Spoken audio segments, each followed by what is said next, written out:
Chapter 7. What Can You Never Outrun? Well, guys, I'm pleased to say that the annual festival was an incredible success. Mr. Naegi grinned, and Romeo and Juliet went over like game-busters. You had your teacher crying like a baby by the end of it.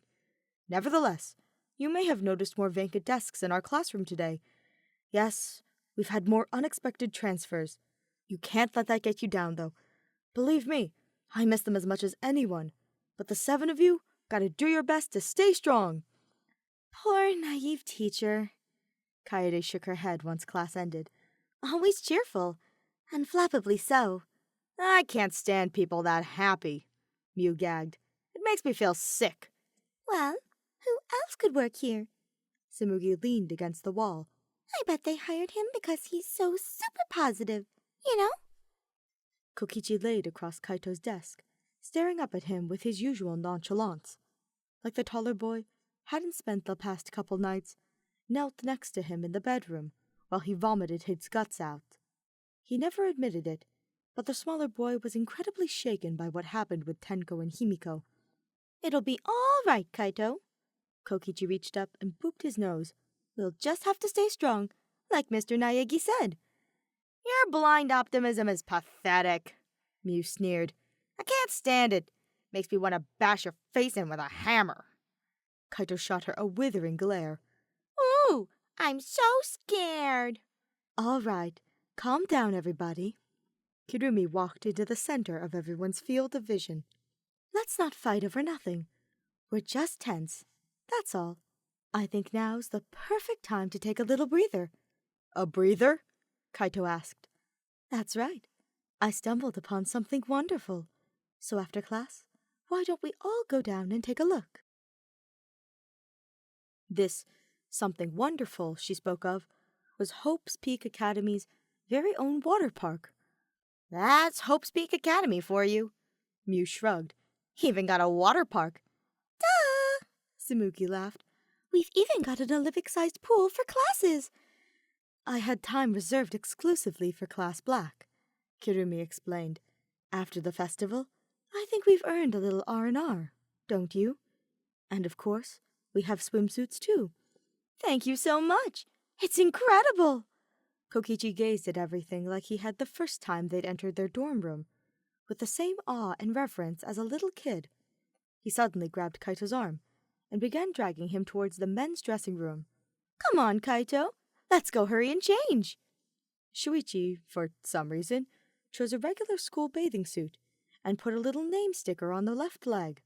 Tsumugi chose a scuba diving suit, claiming that she was going for the bondage look. Kaede chose one that resembled a dress more than a swimsuit. Mew chose probably the most revealing swimsuit possible. Not that anyone was really surprised. Kokichi chose to wear long swim trunks and a long-sleeved t-shirt. For once, he took the scarf off around everyone and gently folded it inside the locker. Tsumugi opened her mouth, and he instantly responded with, No, I'm not telling you how I got this scar on my neck, Tsumugi. Kaito just went with a pair of regular swim trunks.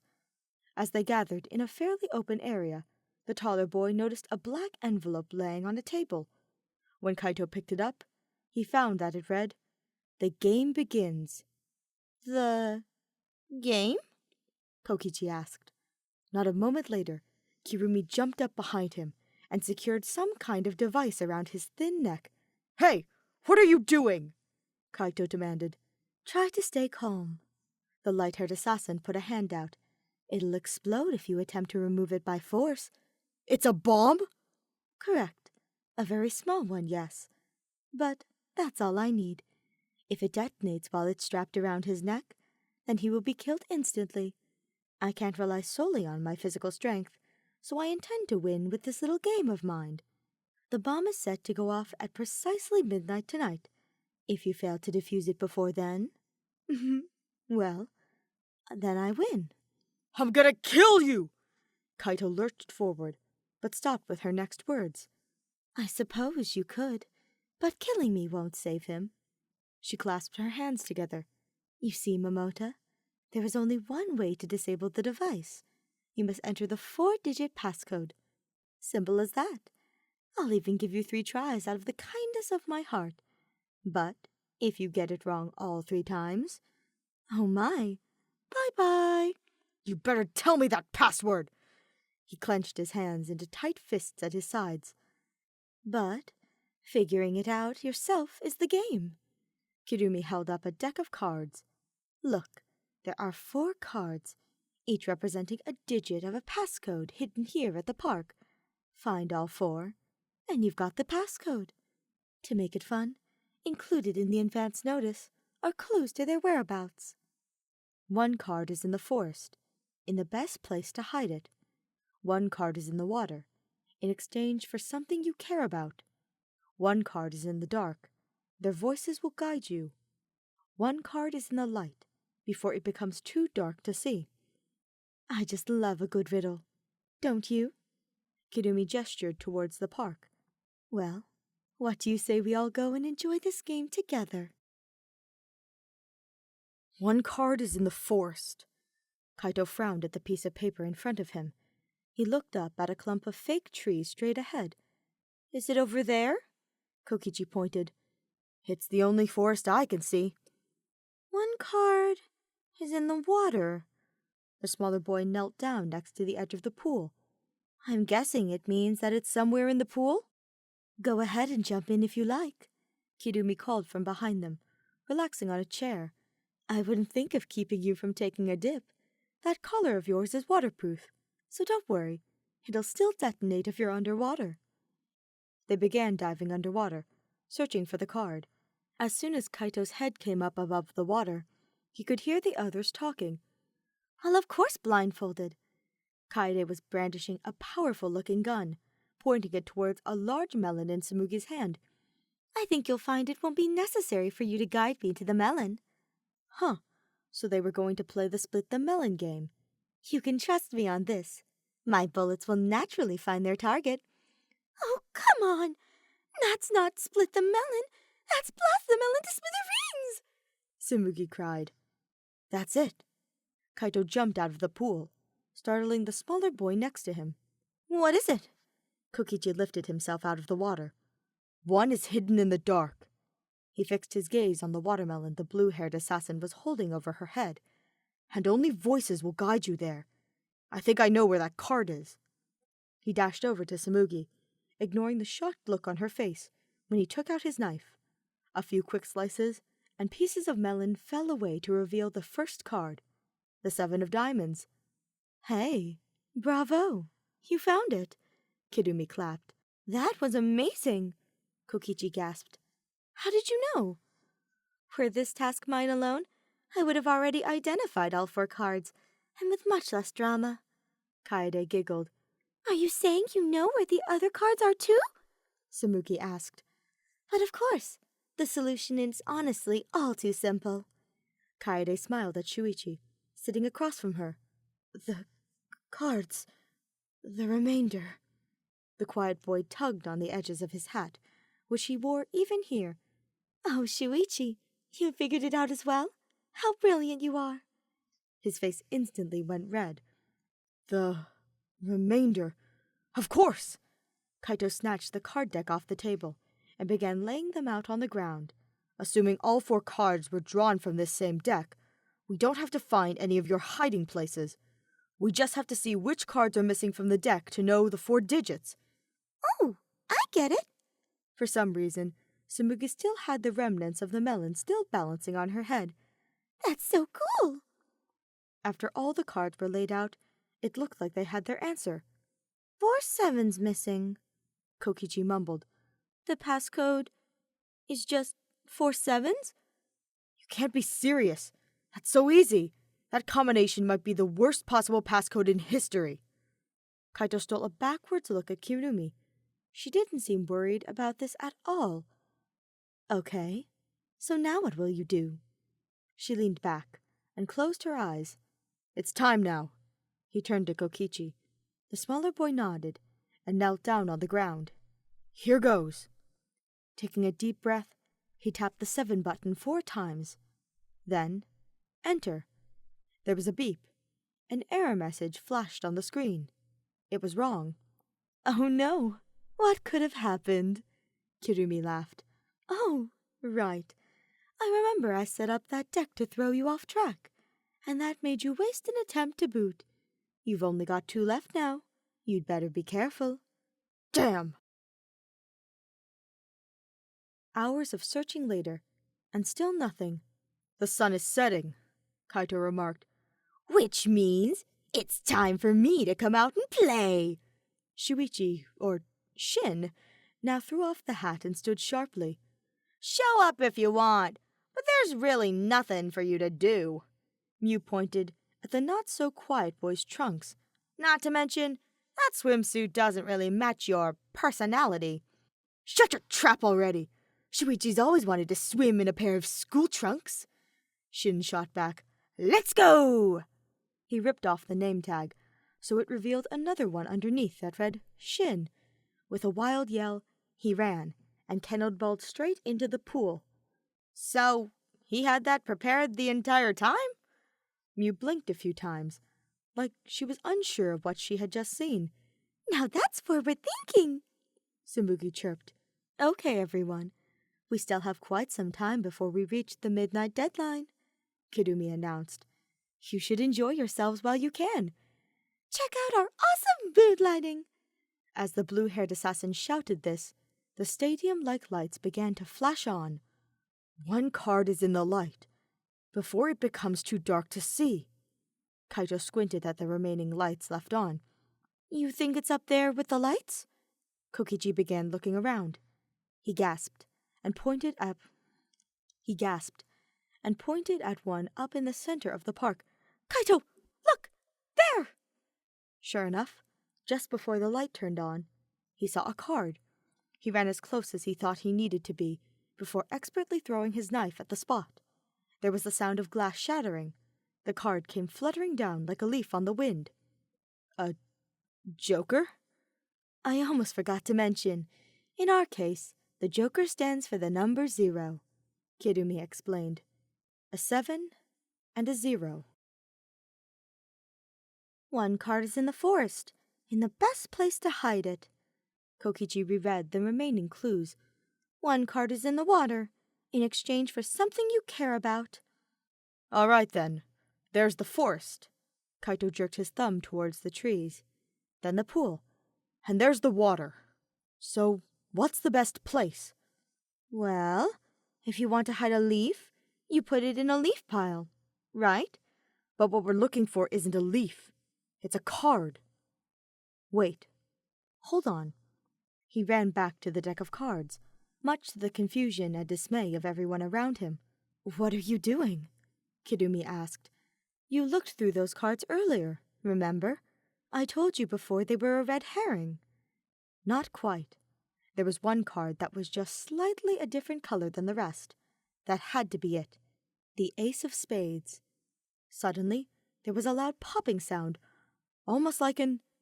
Panicked, Kaito twisted around and called out for Kokichi. Instead, he saw Mr. Naegi, dressed up kind of like a clown and holding a handful of those stupid party poppers. So that was the noise. Happy birthday, Kirumi! He grinned. Is her birthday today? Mew asked. You should have told us. Mr. Naegi took a few steps forward. Then maybe we could have planned a special party for you or something. It's not much. He knelt down on one knee. A bouquet of flowers appeared in his hands.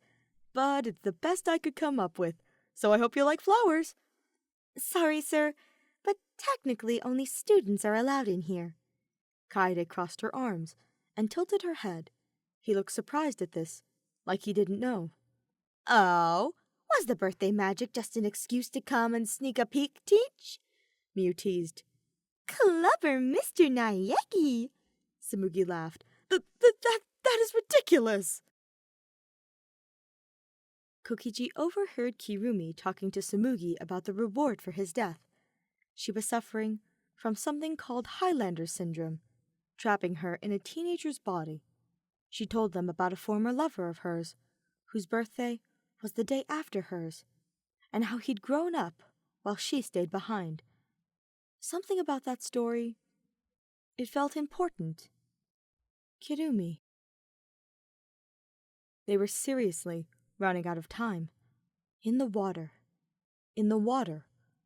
What does "in exchange for something you care about" mean? Kaito gave the area another once-over, eyes widening when they landed on the slides. He began to sprint over to them.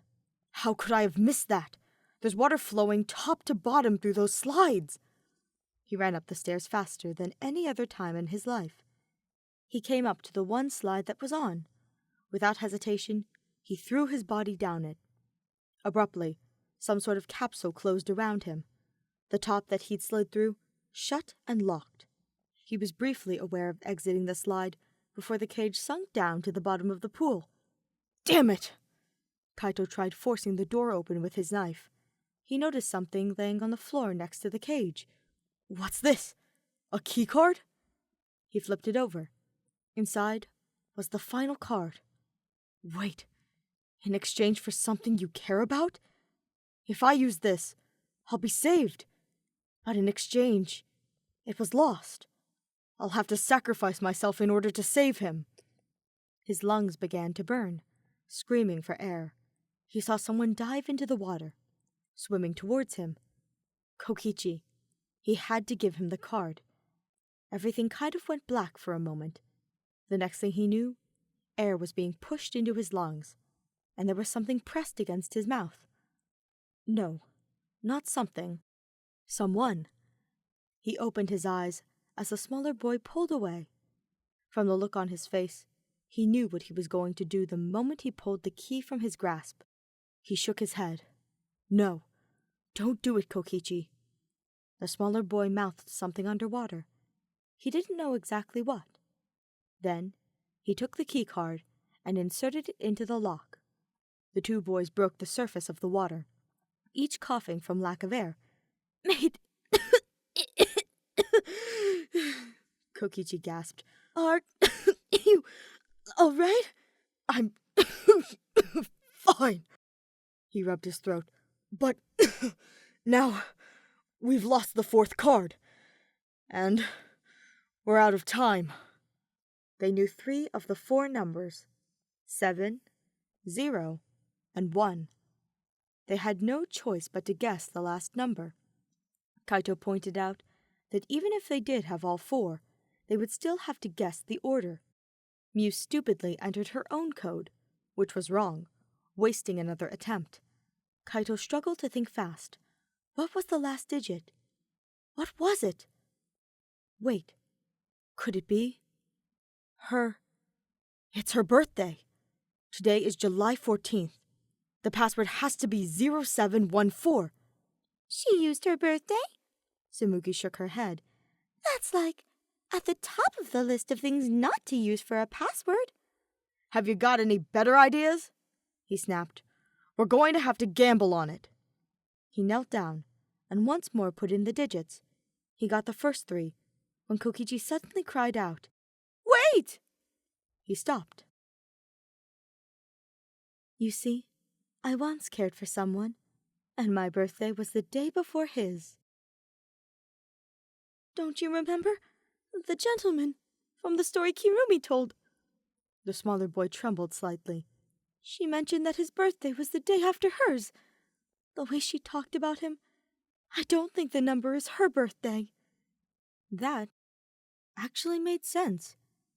After a too tense moment, Kaito pressed the number 5 instead of the number 4. Then, enter. A hiss, and the collar fell off. Kokichi all but tackled him with a hug. What happened earlier washed over him when they were in the water. You saved me, he mumbled. His birthday has come once again. Kirumi walked towards them with a sad smile. I have to hand it to you. You are quite observant, Kokichi. Yeah, I guess. I can admit when I have lost. She bowed once, before beginning to walk away. Wait, Kirumi! Tsumugi called out. How about it? You want to tell us how old you really are? She turned back to them, with that same sad look on her face. No one knows. Not even me, anymore.